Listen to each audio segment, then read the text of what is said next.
नमस्कार दोस्तों, स्वागत है आप सभी का मेरे यूट्यूब चैनल और नेक्स्ट एग्ज़ाम में। तो दोस्तों साइकोलॉजी के हमने 7 क्लासेस कर ली थी। तो 7 × 60, ठीक है, उतने क्वेश्चन हम कर चुके हैं। ठीक है, 600 से ऊपर क्वेश्चन हम कर चुके हैं। तो अभी हम दोबारा से वही क्वेश्चन करेंगे और मतलब इस बुक को भी पूरा ख़त्म कर देंगे। मैं आपको 3-4 बुक से करवाऊँगा ताकि मतलब कोई कहीं से भी क्वेश्चन है मतलब हो जाए वो, ठीक है? बाकी इनसे अलग ही आ जाएगा फिर तो अलग ही बात है। लेकिन ये रिपीटेशन तो बहुत होती है, ठीक है? कुछ इसमें प्रीवियस ईयर्स भी आएँगे आपको बीच में, कुछ ऐसे होंगे जो आपको मतलब नए क्वेश्चन भी होंगे। तो चलिए हम साथ में करते हैं इसको सॉल्व।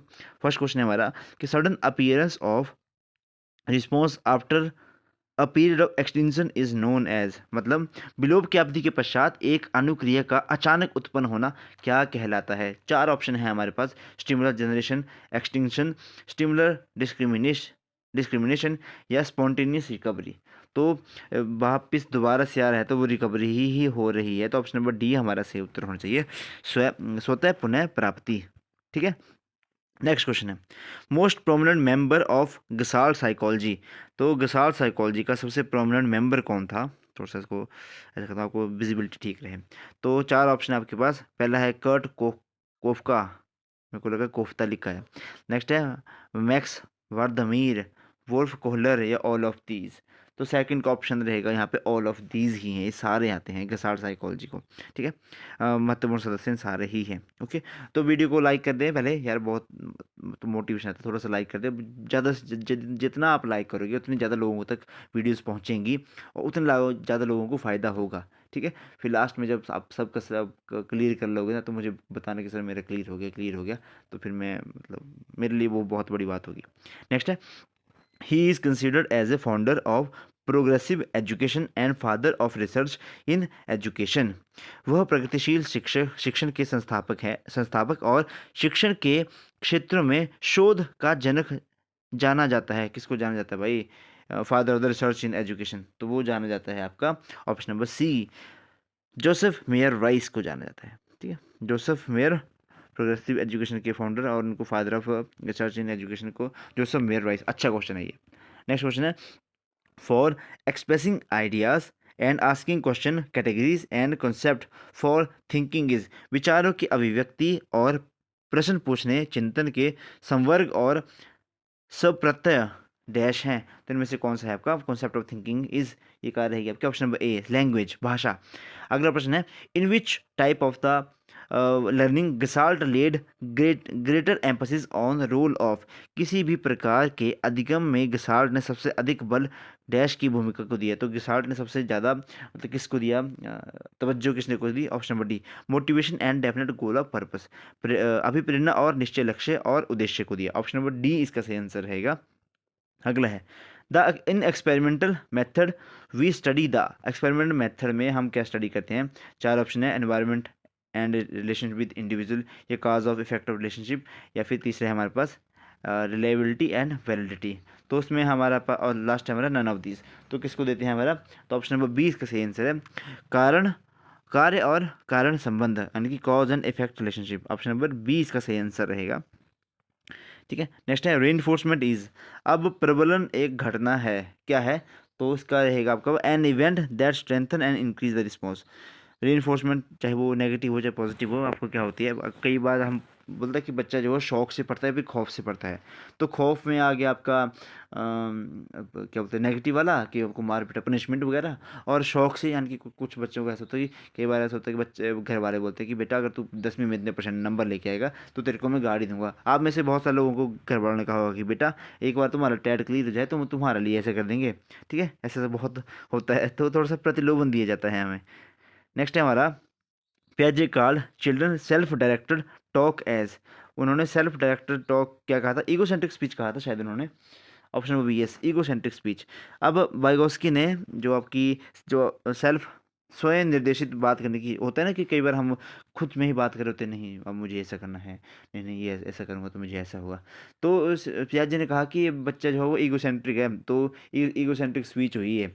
वहीं वाइगोस्की ने इसको बहुत तवज्जो दी। वाइगोस्की ने बोला कि खुद से बात करना ही मतलब खुद को डायरेक्शन देने के बराबर होता है। ठीक है, वाइगोस्की ने इस पे मतलब काफ़ी जोर दिया। वहीं इसने पियाजे ने इसको पूरी तरह से नकारा।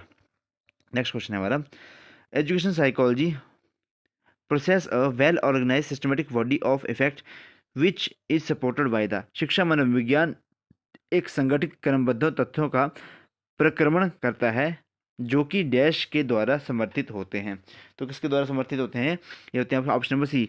ऑप्शन नंबर सी क्या है आपका? साइकोलॉजिकल लॉज एंड प्रिंसिपल, मनोवैज्ञानिक नियम और सिद्धांत के ऊपर। ठीक है, काफ़ी अच्छा क्वेश्चन था ये। नेक्स्ट क्वेश्चन है, according to Vygotsky cognitive development depends on. Vygotsky के अनुसार संज्ञानात्मक विकास किस पर निर्भर करता है? तो उन्होंने कहा था कि सोशल इंटरेक्शन। 10 में का option number C, social interaction. क्योंकि वाइगोस्की किसकी बात करते हैं? ये कहते हैं कि बच्चा जो सीखता है, तो बच्चा सीखता है अपने इन्वायरमेंट से और अपना कल्चर से सीखता है, मतलब सोसाइटी से और अपने कल्चर से सीखता है। ऑप्शन नंबर सी इसका सही आंसर रहेगा। ठीक है, साइकोलॉजी का क्वेश्चन है ये कहीं भी चले जाओ आप। जेबीटी टेट दे दो, सी टेट दे दो, एचपी टेट दे दो, जेबीटी कमीशन दे दो, टीजीटी पीजीटी जो मर्जी दे दो, इस तरह के क्वेश्चन आएंगे आपको वहाँ पे। नेक्स्ट है, साइकोलॉजी में best be described as the scientific study of dash and dash. मनोविज्ञान की सर्वोत्तम व्याख्या डैश और डैश के वैज्ञानिक अध्ययन में की जा सकती है। तो कौन कौन सी है? तो 11 का ऑप्शन नंबर सी है, बिहेवियर एंड मेंटल प्रोसेस के थ्रू, यानी कि व्यवहार और मानसिक प्रक्रिया। ऑप्शन नंबर सी इसका भी सही उत्तर रहेगा।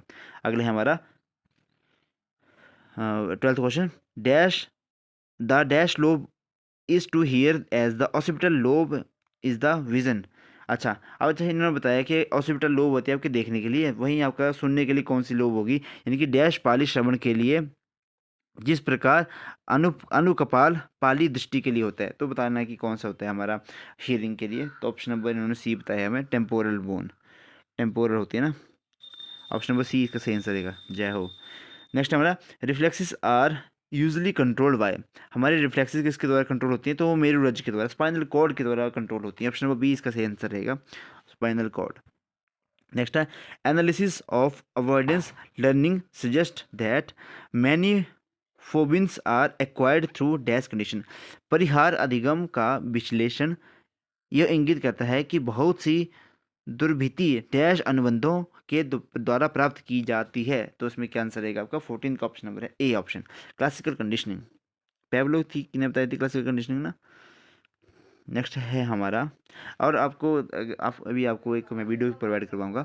उस वीडियो में मैं आपको जितनी भी आपकी थ्योरीज थी, जितनी भी थ्योरी हो किसने दी थी ना, तो वो मैं आपको बता दूंगा उसमें। ठीक है, तो वो बहुत इंपॉर्टेंट रहेगी। मैं उसको डाल दूंगा, 1-2 दिन में डाल दूंगा, मोस्ट प्रोबेबली संडे को डाल दूंगा। ठीक है। नेक्स्ट है, the ability to learn by the observing a model और receiving instruction without the reinforcement is called. Hindi में पढ़ते हैं, एक मॉडल का परीक्षण करके सीखने की योग्यता अथवा बिना किसी प्रबलन के निर्देशों को प्राप्त करना डैश कहलाता है। तो क्या कहलाता है? इनमें से 4 ऑप्शन है हमारे पास, contingency, social learning, cognitive learning और हमारा इंस्ट्रूमेंटल लर्निंग। तो क्या आंसर आएगा हमारे यहाँ पे? Option number B, social learning कहलाता है। ठीक है, नेक्स्ट क्वेश्चन देखेंगे हम। अगला क्वेश्चन है, कंडीशन रिस्पॉन्स में be eliminated by the withdrawing this reinforcement. अनुबंधित अनुक्रिया प्रबलन हटा लेने के पश्चात समाप्त हो जाती है, यह प्रक्रिया क्या है? तो यह प्रक्रिया है हमारी ऑप्शन नंबर ए, एक्सटिंक्शन की प्रक्रिया, यानी कि विलोप की प्रक्रिया। काफ़ी अच्छा क्वेश्चन था। अगला क्वेश्चन है हमारा, intelligence can be defined as. बुद्धि को किस प्रकार से परिभाषित किया जा सकता है? 4 ऑप्शन है हमारे पास, तो सही आंसर है आपका option number D, the ability to think abstractly and learn from experience. अमूर्त चिंतन और अनुभवों से सीखने की योग्यता को हम क्या कहते हैं? इंटेलिजेंस कहते हैं। ठीक है। नेक्स्ट क्वेश्चन हमारा, teaching is based upon mastery of these area. शिक्षण निम्न क्षेत्रों में श्रेष्ठता पर आधारित हैं। तो किस पे है? कॉन्फिडेंस पे है, एटीट्यूड पे है, नॉलेज और कॉन्सेप्ट में है, या फिर पर्सनैलिटी पे है? तो वो किस पे है हमारे पर? नॉलेज और कॉन्सेप्ट पे है हमारा।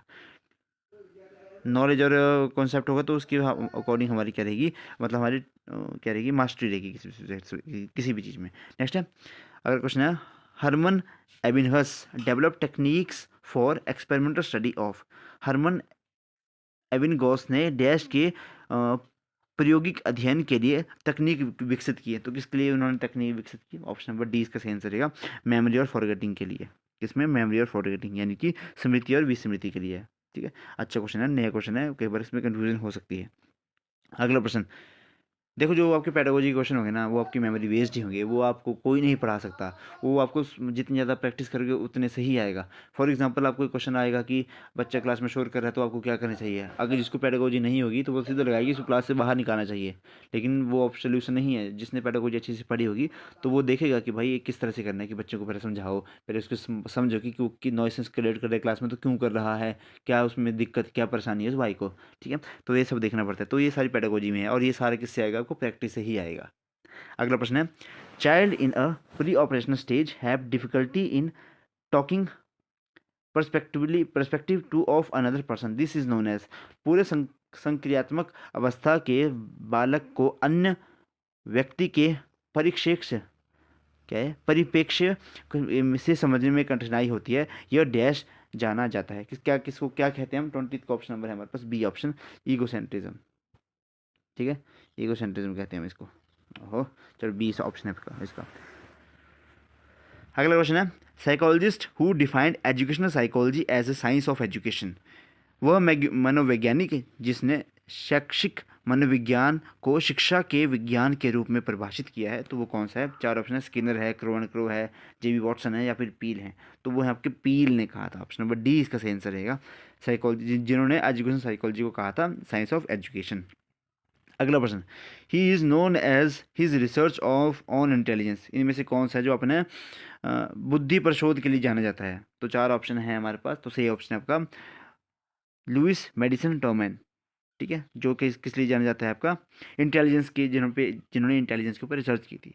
अगला है हमारा प्रश्न, observation method takes place under, परीक्षण विधि युक्त की जाती है लेबोरेटरी में, क्वाइट मतलब शांत वातावरण में, नेचुरल कंडीशन में या फिर कंट्रोल कंडीशन में। तो वो करी जाती है आपकी नेचुरल कंडीशन में। ऑब्जर्वेशन का कहाँ की जाती है, जहाँ पे बिल्कुल नेचुरल एनवायरनमेंट हो। ऐसा नहीं कि हम किसी को ऑब्जर्व करना हो हम चले गए भाई कहीं उसको शांत वातावरण में लेके, नहीं। जो उसकी नेचुरल कंडीशन होगी, अगर मैंने किसी को ऑब्जर्व करना हो तो मैं उसके घर में ऑब्जर्व करूँगा या फिर उसको क्लास में ऑब्जर्व करूँगा, तो नेचुरल कंडीशन में। अगला प्रश्न देखेंगे, कोग्निटिव साइकोलॉजी स्टडी मेंस, संज्ञानात्मक मनोविज्ञान व्यक्ति का अध्ययन करता है। तो कोग्निटिव साइकोलॉजी क्या क्या करता है, उनकी थिंकिंग को करता है, मेमोरी लैंग्वेज को करता है, परसेप्शन इमेजिनेशन को करता है, या ऑल ऑफ दिस। तो ऑल ऑफ दिस आएगा, यानी कि चिंतन भी आएगा, स्मृति, भाषा, कल्पना, सब भी आएंगे। ऑप्शन नंबर डी इसका सही आंसर रहेगा। प्याजे स्टेज फॉर इन्फेंसी इज, अब प्याजे जो इन्फेंसी की स्टेज थी वो उसमें कौन सी थी, सेंसरी मोटर स्टेज थी आई थिंक। तो 25 का ऑप्शन बस ही है। जो आपका इन्फेंसी की स्टेज थी यानी कि 0 से लेकर 2 वर्ष तक, वो प्याजे के अनुसार क्या थी, सेंसिस मोटर स्टेज थी, क्योंकि बच्चा वहाँ पे अपने सेंसिस के अकॉर्डिंग जो है सीखता है। अगला प्रश्न, which of the following is a part of psycho social domain, निम्नलिखित में से कौन सा मनोसमाज का क्षेत्र है। तो मेमोरी हो गया, जजमेंट हो गया, मोटर स्किल या फिर स्टाइल ऑफ बिहेवियर। तो सोशो सोशल डोमेन कौन सा है इसमें से। तो वो है आपका option number D, style of behaviour, यानी कि व्यवहार की शैली आपका क्या है, सोशो सोशल डोमेन यानी कि मनोसमाज का क्षेत्र। अगला प्रश्न है, education psychology study behaviour of learner in relation to his और हर, शैक्षणिक मनोविज्ञान अधिगमकर्ता के व्यवहार का उसके डैश के संबंध में अध्ययन करता है। तो 4 ऑप्शन है आपके पास, educational environment, home environment, peer gathering या इन आइसोलेशन। तो 27 में ऑप्शन नंबर ए आएगा आपका एजुकेशनल एनवायरनमेंट यानी कि शैक्षणिक वातावरण। अगला प्रश्न, one who is mainly responsible for evolution of structuralism is, संरचनावाद के विकास के लिए मुख्यतः कौन उत्तरदायी है। तो इनमें से कौन सा आएगा आपका, जो जिसने स्ट्रक्चरलिज्म को, इसके इवोल्यूशन के ऊपर जिसको हम रिस्पॉन्सिबल मानते हैं। तो वो आएगा option number C, William Wundt, option number C. और आई थिंक जो आपकी नेशनल करिकुलम फ्रेमवर्क है वो स्ट्रक्चरलिज्म के ऊपर ही बेस्ड है, if I am not wrong. अगला क्वेश्चन है, most scientific and objective method of studying behaviour, तो व्यवहार के अध्ययन के लिए अत्यधिक वैज्ञानिक और वास्तुनिष्ठ विधि कौन सी है इसमें से। तो 4 ऑप्शन है आपके पास, observation method, introspection method, experimental method या फिर डिफरेंट मेथड। तो 29 का ऑप्शन नंबर सी है, एक्सपेरिमेंटल मेथड के थ्रू हम मतलब क्या कर सकते हैं, किसी के बिहेवियर को एक्सपेरिमेंट करके ही कह सकते हैं कि यानी उनको कुछ कुछ उनको देंगे, कंडीशंस देंगे, उन कंडीशन के ऊपर किस तरह से वो रिस्पॉन्स करे, वो सारी क्या है आपका, उसके हम स्टडी को बिहेवियर करें साइंटिफिक और ऑब्जेक्टिव मेथड के थ्रू। ठीक है, अगला क्वेश्चन देखेंगे, the oldest method of psychology is, मनोविज्ञान की सबसे पुरानी विधि कौन सी है? इंट्रोस्पेक्शन, ऑब्जर्वेशन, केस स्टडी या फिर क्लिनिकल मेथड? तो वह इंट्रोस्पेक्शन मेथड, आत्मनिरीक्षण ही सबसे पुराना मेथड माना जाता है आपका साइकोलॉजी का। The first book of psychology was written by, तो सबसे पहली मनोवैज्ञानिक की पुस्तक किसके द्वारा लिखी गई थी? तो विलियम जेम्स के द्वारा लिखी गई थी, ऑप्शन नंबर बी। हाँ, तो नेक्स्ट क्वेश्चन है हमारा, the real carriers of heredity are, तो अनुवांशिकी को असली वाहक कौन सा है? तो जीन्स आएंगी या फिर क्रोमोजोम्स आएंगे या फिर एक्स एंड वाई क्रोमोजोम आएंगे? तो वो हमारी जीन्स ही होती हैं, और मैंने क्वेश्चन पहले भी करवाया था। थर्ड का ऑप्शन नंबर यहाँ पे बी ही है, हाँ जीन्स आएंगी, ठीक है। जीन्स ही आपको ट्रांसफ़र करती हैं जो भी आपका कैरेक्टर रहता है आपका पेरेंट्स से ऑफस्प्रिंग के बीच में, तो आपका जीन्स ही ट्रांसफ़र करती हैं। नेक्स्ट क्वेश्चन है, which of the following statement is not correct about development? अब ये नॉट वाले क्वेश्चन जो है ना, ये नोट वाले क्वेश्चन को ज़रा ध्यान से, तो क्योंकि हम जल्दबाजी में नोट पढ़ना भूल जाते हैं, क्योंकि मेरे साथ बहुत बार हुआ है, तो उसको थोड़ा सा ध्यान से। तो इनमें से कौन सी करेक्ट स्टेटमेंट नहीं है डेवलपमेंट के लिए? तो वो कौन सी है? Option number B, development is not aided by the stimulation, ठीक है। अगला प्रश्न देखेंगे हम, the place of development varies from one individual to another but it follow dash pattern. जो पेस होती है आपकी डेवलपमेंट की, वो वेरीज करती है इंडिविजुअल से लेके इंडिविजुअल तक, मतलब वेरीज करती है, but it follow dash pattern. कौन सा पैटर्न को ये फॉलो कर रही है? क्योंकि आपको पता है कि डेवलपमेंट जो है वो हर एक कंटिन्यूस प्रोसेस तो रहती है, लेकिन ये डिसकंटिन्यू क्या रहती है आपकी, मतलब सीरीज में नहीं रहती है। कभी कभी हो सकता है कि डेवलपमेंट बहुत तेज़ी से हो रही है, कभी कभी डेवलपमेंट काफ़ी स्लो होती है। तो ऑप्शन नंबर डी, सीक्वेंशियल और ऑर्डरली पैटर्न में, ठीक है, ये पेस पैटर्न को फॉलो करती है। नेक्स्ट क्वेश्चन कहेंगे, क्वेश्चन है हमारा, psychology first loss it's soul, then its mind, and then it lost its consciousness. It is still has behavior of a kind was stated by. मनोविज्ञान ने सर्वप्रथम अपनी आत्मा को त्याग किया, फिर मन को त्याग किया, फिर अब उसने अपनी चेतना को त्यागा। इसने अभी भी एक ढंग के व्यवहार को अपनाया हुआ है। ये किसने कहा था? ये मतलब कौन, किसकी लाइन पंक्तियाँ थी? क्वेश्चन का मतलब तो ये option number C Woodworth, option number C Woodworth इसका सही आंसर रहेगा। हिंदी में वुडवर्थ ही है। नेक्स्ट है, प्रोसेस ऑफ सोशलाइजेशन इंक्लूड्स, समाजीकरण की प्रक्रिया में शामिल है। तो चार ऑप्शन है आपके पास, तो ऑप्शन नंबर डी इसमें सही आंसर रहेगा आपका, क्योंकि सब कुछ इंक्लूड होता है इसमें, चाहे आपका मूल्यों और विश्वासों को अर्जन करना, या फिर समाज के मानदंडों को अनुकूल करना, या फिर एक संस्कृति की रीतियों और मानदंडों को सीखना, मतलब सब कुछ इसमें इंक्लूड रहता है। Piaget's called a theory of infancy as a, जो इन्फेंसी की थ्योरी रहती है वो कौन सी रहती है? सेंसरी मोटर स्टेज को। ये क्वेश्चन जो है दोबारा आ गया, देखो क्वेश्चन रिपीट हो रहे हैं, होते हैं भाई, ऐसा मत सोचिए कि रिपीट नहीं होते हैं, क्योंकि मैक्सिमम अलग अलग उनके है ही, मतलब मैक्सिमम क्वेश्चन इसमें से रिपीटेड हो रहे हैं, प्रीवियस क्वेश्चन ही हैं। According to Vygotsky, learning can not be separated from, Vygotsky के अनुसार लर्निंग सबको सेपरेट नहीं किया जा सकता, किससे? रेनफोर्समेंट से, measurable change in behaviour, perception and attentional behaviour, और लास्ट आपका इट्स सोशल कॉन्टेस्ट।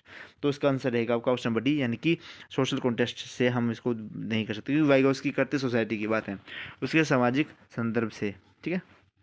नेक्स्ट है हमारा, देखो ये आर्ट्स का क्वेश्चन आगे पेपर आ गया, fitting new information into existing schemas is known as, प्रचलित योजनाओं में नई जानकारी जोड़ने को मतलब किस नाम से दी जाता है इनको, ठीक है, किस नाम से जाना जाता है? फिटिंग न्यू इन्फॉर्मेशन इनटू, अच्छा स्कीमाज वाला, तो ये एसिमुलेशन रहता है। ऑप्शन नंबर 10 का ऑप्शन नंबर सी रहेगा। ये मैंने आपको बार बार बताया, बहुत बार बताया था कि होता क्या है कि जैसे बच्चे को बताते हैं कि बचपन में कि जो भी बिल्ली है, चार टांगों पर चली बिल्ली है, फिर जब कोई कोई डॉग आता है तो बच्चे वही वही सोचते हैं कि ये जो चार टांगों वाले तो कैट ही, तो उसको भी वो बिल्ली बोलना स्टार्ट कर देते हैं, क्योंकि बच्चों को ऐसा लगता है कि चार टांगों पे है तो शायद हो सकता है तो बड़ी बिल्ली हो, बकरी को देखते शायद और बड़ी बिल्ली हो, तो उनको सभी वो बिल्ली ही लगते हैं, क्योंकि जो आपने उनको फर्स्ट टाइम इन्फॉर्मेशन दी वो होती है कि स्कीमा।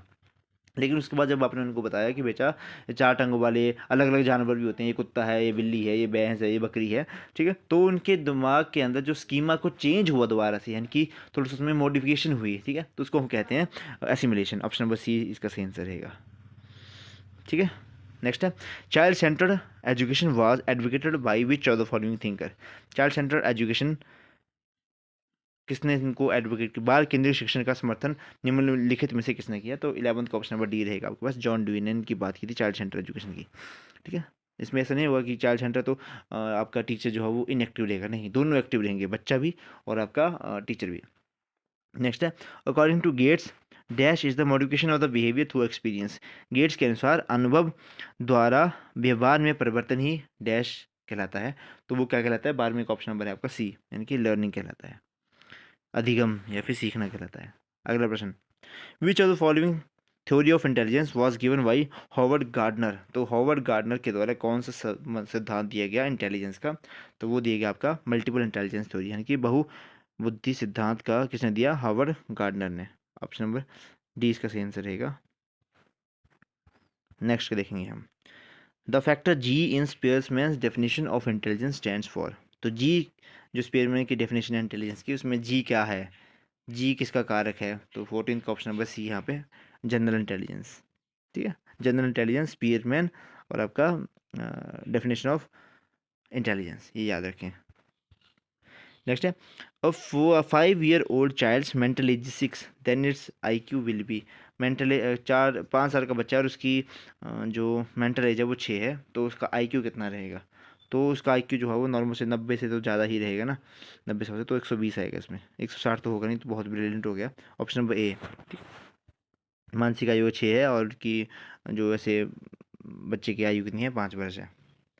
नेक्स्ट है, both the chronological age and mental as of the people is 7 year, he may be classified into which category. यानी कि बच्चों की मानसिक आयु और शारीरिक आयु दोनों 7 वर्ष है, तो आप उनको किस कैटेगरी में रखोगे। ठीक है, तो 16 का ऑप्शन नंबर बी आएगा आपका normal intelligence, option number B सामान्य बुद्धि।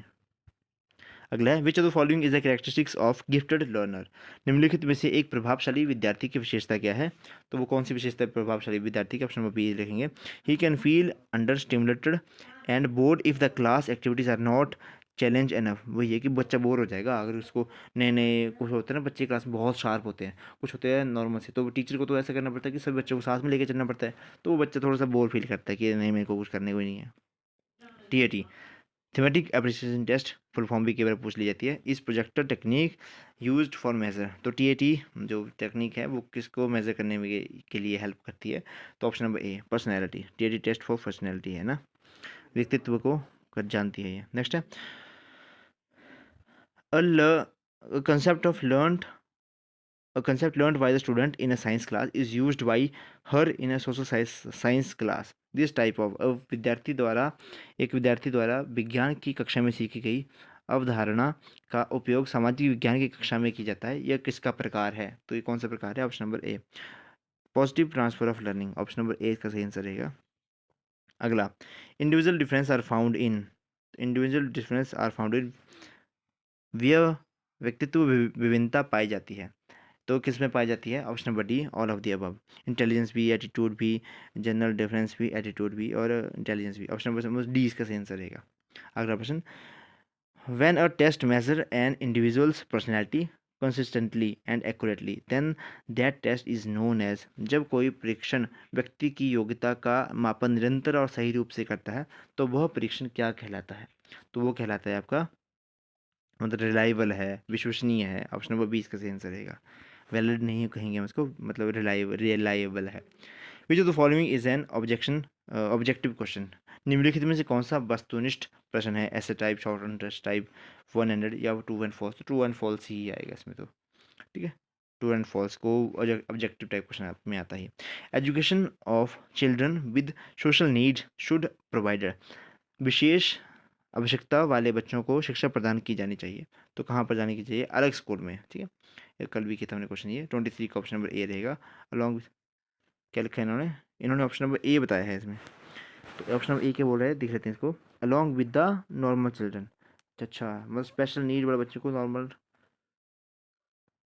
ठीक है, इस क्वेश्चन को मुझे कमेंट बॉक्स में बताना, क्योंकि मैंने पहले बुक्स करवाई थी उसमें ऑप्शन था इसका स्पेशल स्कूल में। ठीक है, और क्योंकि हम भी देखते हैं कि उनके लिए जैसे कोई दृष्टिबाधित बच्चा है तो उसके लिए स्पेशल स्कूल्स बने होते हैं, जहाँ पे मतलब स्पेशल स्कूल या फिर स्कूल में इस तरह का एनवायरनमेंट होगा जो कि हो। लेकिन अगर थोड़ी बहुत इसमें, क्योंकि ये स्पेसिफाई नहीं किया गया ना कि स्पेशल नीड्स है तो कितनी कितनी उनको नीड है। उससे एक होता है टोटल बच्चे ब्लाइंड होता है, एक होता है कि थोड़ा देखने सुनने में थोड़ी सी थोड़ा हल्का सुनता ऊंचा सुनता, तो उनको हम ट्रीट कर सकते हैं सामान्य बच्चों के साथ, उनको क्लास में आगे बैठा के। लेकिन जिन बच्चों को बहुत ज़्यादा दिक्कत होगी उनके लिए स्पेशल स्कूल ही होते हैं, तो स्कूल्स को मैं आपको ये छोड़ रहा हूँ। तो जिसको आंसर मिलेगा तो बताना, क्योंकि ये 2-3 बार मैं कोई क्वेश्चन, इतने 2-3 बार क्वेश्चन आ चुका है पहले पेपर में। नेक्स्ट है education of all school, education of all in school for all could be tag line for which of the following. सभी के लिए विद्यालय में सभी के लिए शिक्षा, निम्नलिखित में से किसके लिए प्रचार वाक्य हो सकता है। तो किसके लिए होगा ये, इंक्लूसिव एजुकेशन। 24 का ऑप्शन नंबर बी ही आएगा, इंक्लूसिव एजुकेशन। ठीक है, देखिए सबको शिक्षा मिले, जाति पाति सबको परे रखे। ठीक है, नेक्स्ट है लर्निंग डिसेबिलिटी नेम्ड डिसकैलकुला। कैलकुला तो मैथमेटिकल डिसऑर्डर आ गया है, कैलकुला मतलब कैलकुलेशन से ना। तो 25 का ऑप्शन नंबर बी डिस्ग्राफी भी आता है, जिसकी हैंड राइटिंग गलत बोलो तो। अगला प्रश्न है हमारा, the teacher told Rita that she is not allowed to participate in games period as she has not completed her homework, it is an example of. शिक्षक ने रीता से कहा कि वो किसी कार्य उसने पूरा नहीं किया, तो उसको खेल की कक्षा होगी उसको खेला नहीं दिया जाएगा। तो ये कौन सा उसका मतलब इस किस चीज़ का एग्जाम्पल है ये। तो 26 का ऑप्शन नंबर ये पनिशमेंट दी गई उसको ये भाई। ठीक है, उसको दंड दिया गया, दंड स्वरूप दिया गया। ऑप्शन नंबर 20 का सही आंसर है। According to Freud which component of personality works on pleasure principle. तो प्लेजर प्रिंसिपल पे कौन वर्क करता है, तो ईड करता है, ईड। ठीक है, ईड, ईगो और सुपर ईगो किसने दी था, पियाजे ने दी था। नेक्स्ट है हमारा, out of the box thinking is related to. तो आउट ऑफ द बॉक्स चिंतन किससे संबंधित है, तो ये संबंधित है आपका option number C divergent thinking. ठीक है, डाइवर्जेंट थिंकिंग, और क्रिएटिव लोग जो है डाइवर्जेंट थिंकिंग ही करते हैं। ट्रायल एंड एरर थ्योरी किसने दी थी, मे भी क्वेश्चन बहुत बार पूछा गया है। ऑप्शन नंबर सी थॉर्नडिक ने। लास्ट क्वेश्चन है आज का, name the theory which advocate sudden solution to the problem. तो आपको कौन सा देगा सडन सॉल्यूशन किसी भी प्रॉब्लम का, तो कौन सा देगा, classical conditioning, theory of insight या ऑपरेंट कंडीशनिंग। तो थ्योरी ऑफ इनसाइट बताया इन्होंने यहाँ पे, ऑप्शन नंबर 20 का सही आंसर है। ठीक है, तो ये थे आज के हमारे क्वेश्चन। आई होप आपके लिए मतलब बेनिफिशियल रहेंगे, और बहुत अच्छे क्वेश्चन हैं, ऐसा नहीं कि इधर उधर से उठा के लेके आए हैं, प्रीवियस ईयर ही हैं मोस्टली। तो प्रीवियस ईयर है तो बहुत इंपॉर्टेंट हो जाते हैं, क्योंकि प्रीवियस ईयर रिपीट होते हैं। ये क्वेश्चन कई बार हू बहू क्वेश्चन रिपीट हो जाएगा, कई बार क्वेश्चन का थोड़ा सा कॉन्टेक्स्ट चेंज करके आपको पेश कर दिया जाएगा। लेकिन मान लीजिए कि अगर आप जितने भी आपके टैट होते हैं ना, उनके सबकी साइकोलॉजी प्रीवियस ईयर कर लेना, तो मैं बोलता हूँ कि साइकोलॉजी के आपके 15 से 20 क्वेश्चन कहीं नहीं जाते, यहीं से सॉल्व हो जाते हैं। ठीक है, तो इसी के साथ करते हैं हम वीडियो को समाप्त यहाँ पे। वीडियो को लाइक करें, शेयर करें, जो चैनल पे फर्स्ट टाइम है प्लीज़ चैनल को सब्सक्राइब जरूर करें, और अपने दोस्तों के साथ जरूर साझा करें। ठीक है, फिर धन्यवाद। जय हिंद, जय हिमाचल।